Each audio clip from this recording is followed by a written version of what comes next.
2017 and their 7th under head coach Mike Tomlin. Ryan, you have been down on the Steelers, and understandably so, but what is your confidence level now in the team after what you saw from them yesterday? I mean, Charlie, why'd you have to put it like that? Why couldn't I just be asked the questions without bringing up the fact that I've been down on it? I like to preface things. I like to give some background information.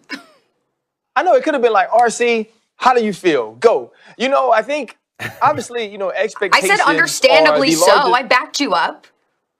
I think, expectations are obviously the largest leaders of disappointment, right? When you have expectations and you think a team is a certain thing, or you think someone's a certain thing, and then they let you down, now you're disappointed. Well, I have been disappointed the last 3 weeks. And so now I was kind of at the point I got to with Birdman. When he was rapping with Cash Money, I always expected Birdman's verse to ruin the song. Like, you could go Wheezy first and then you could have Drake. But so what they started to do was put Birdman in the middle of both of them. So you wanted to listen to Wheezy first or Drake first, and then you wanted to listen to one of them at the end. So you just got through it. That's kind of where I am with the Pittsburgh Steelers. I didn't expect this team to be able to win a playoff game. I'm gonna be honest. I didn't expect this team. Are you asking what happened to those boys?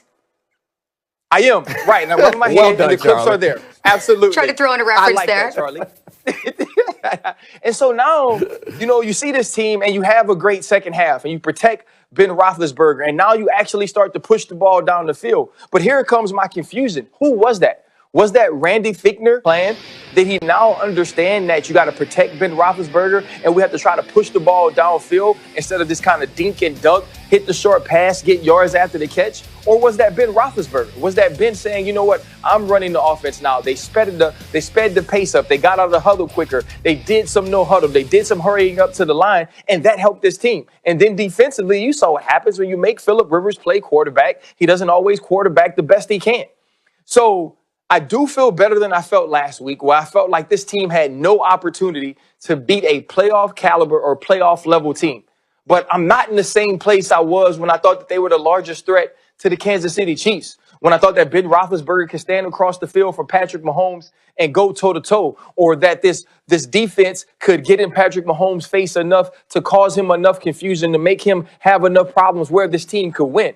And so where you are encouraged that they had a good second half, you don't feel any differently about their chances to win the Super Bowl. And when you play for Pittsburgh, that's the bottom line. And today, they haven't met that standard.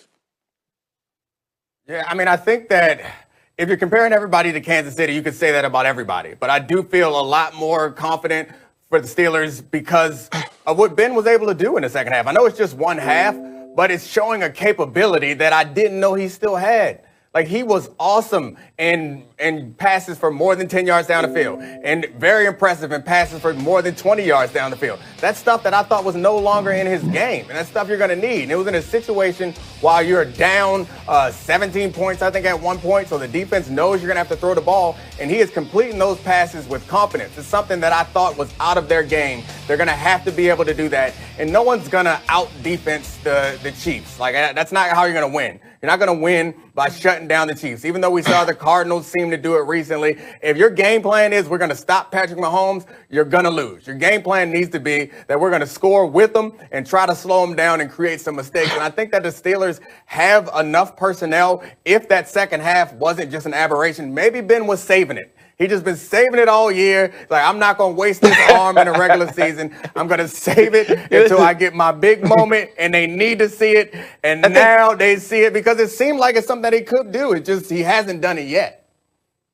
I mean, you think back early on in the season, right? You go back to the Philadelphia game, kind of when we started to see Chase Claypool break out, and we thought all to ourselves, oh, my goodness, this might be the best rookie wide receiver that was drafted. We saw some of those things from Ben during that time, and then they kind of hit this lull probably after the Baltimore Ravens games where we didn't see that same type of offense. Right. And now when you lose a Bud Dupree, when you lose a Devin Bush on defense, obviously you get Vince Williams back. We got to see the second half, some pressure up front. You saw the turnover by Mike Hilton. All of those things were kind of reminiscent of how they were winning games early on this season.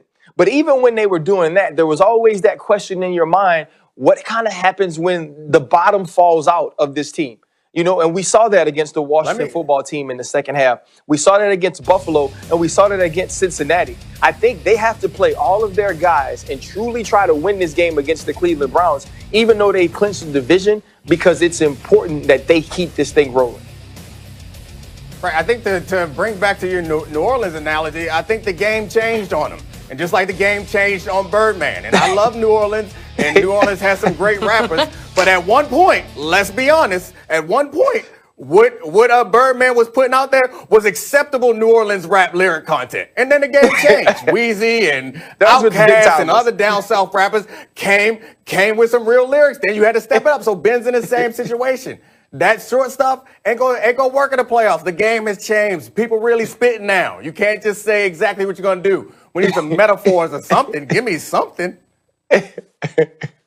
I mean, we have made just as many rap references as we have sports references, I think, on the show so far. We've had West Coast, That's down called a good south. show, Charlie.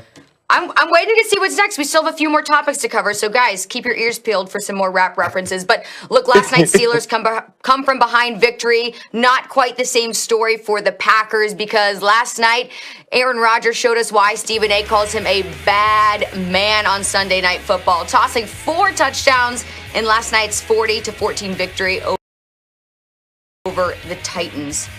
Dom, let's start with you here. What's your biggest takeaway from the Packers win? I think that they should be the favorites in the NFC. It's my biggest takeaway. I think that what Aaron Rodgers did yesterday was incredible, and also it feels like he's wrapped up the MVP trophy. And gentlemen, too bad we already said goodbye to Dan, because the Eagles will fly no more after losing to an early lead against the Cowboys yesterday, eventually going down 37-17 in an elimination game for Philly. Jalen Hurts throwing for over 300 yards, but he also racked up 3 turnovers. Now, Ryan Clark is back here with us, and Dom, I want to know, even after having those several hiccups yesterday, is Jalen Hurts the starting quarterback for Philly moving forward, you think? Yeah, I think so. I'm not going to go out on a limb and say that Jalen Hurts is going to be like the franchise quarterback, that he's going to earn some long-term deal at some point, because I think it's too early to tell all that. But what is not too early to tell is he's the best quarterback they have in the building, and they're not going to be in position, nor should they be considering going after a new quarterback in the draft. And maybe there's something out there in free agency, but I feel like we're pretty sure that Carson Wentz is not the answer. So I'm not sure who else they're going to put at quarterback to start next season. Maybe Jalen Hurts loses it at some point throughout next season. But everything he's shown, considering that he was a rookie who was not planning to get much play time, they dropped him in this situation. And the offense has been, by most statistical measures and by our own eye test, the offense and the defense, frankly, the team in general feels like it's been better. It's been in a better place. It's been moving in a better direction, despite the fact that they lost the last 2 games. This seems like a respectable team, which they weren't before. And we watched all the reasons why people made excuses for Carson Wentz, and I feel bad saying their excuses. They were good reasons, like the depletion of the offensive line and the playmakers and the play calling. Like, there were a lot of things wrong with that Eagles team outside of Carson Wentz. But all those things seem to disappear when Jalen Hurts came in. So I'm not sure how you could argue that this team could go back to Carson Wentz. And there is no other easy answer out there. So it feels like it's Jalen Hurts', or at least it should be. Maybe it won't be, but it should be Jalen Hurts' job to lose next season. See, Dom, toward the end, you started to get it. See, at first, you were talking as Dominique Morris Chestnut Foxworth, right? That's who you started out as. You were like, I'm gonna talk for me, right? I came on with my cool first take outfit, and I feel real good about the comparisons that have been made to my looks. And so we talk about what I think, but that ain't what Doug Peterson has to think, right? That's not what the Philadelphia Eagles organization has to think. And you got to remember, what happens is you have these biases, right? Whether they're positive or negative, right? Like, there was the bias of watching Carson Wentz in 2017, seeing Carson Wentz take backups and practice squad players to the playoffs last year, that led to him being able to stink it up for so long this season, right? Because he had deposited some things in your emotional bank account that made you remember how good he was. And then there were some negative biases, right? The same biases that people like Rex Ryan and you even said on TV when you were like, we don't know if Jalen Hurts has the skill set to be a great starting quarterback, right? You just said we don't really know if he's earned the franchise yet. And so when you have these questions, and then you see that second half. You see the Dallas Cowboys deploy a little defense that has a spy on Jalen Hurts. The 3 late turnovers, you might go, oh, shoot, maybe we're not sure. Maybe he's not our guy. And I mean, we gave the other guy $110 million. At least we've seen him play like an MVP. So I don't know if Jalen Hurts has earned it. Maybe if they're 3-0 or 2-1 with him, you say that he's earned it. And yes, to the eye test, they look better. Yes, statistically as an offense, they are better. He has produced, but they're still 1-2. And if you're going to say to yourself, you know what? We just stink, period. Whether Jalen's the quarterback, Carson's the quarterback, I don't know if that necessarily means he's earned the trust of the organization to be the quarterback going forward. And you know, don't be coy, don't be fooled. You know Jalen Hurts got to earn it. Right? Like in New Orleans, we don't use, we don't put the adjective or the adverb in front of the word and say, you know what, he has to play extremely well. Nah, we be like, he got to play good to get it. You feel me? And that's where Jalen Hurts is right now. So having these little hiccups, not necessarily finishing 2 games, I think puts the Eagles in the place where they can talk themselves back into a quarterback competition or talk themselves back into Carson Wentz being the guy. And that's the part that I think makes it a little murky. I think you're right. You're right. If it's at all close. And I think whether you meant to or not, you probably made a really good point that's broader than sports, a general social commentary about us all having biases. And everything we do, we bring the biases to everything we think and say, discuss, all decisions we make, we bring biases. The problem is so few people are aware of the biases they bring. So they think that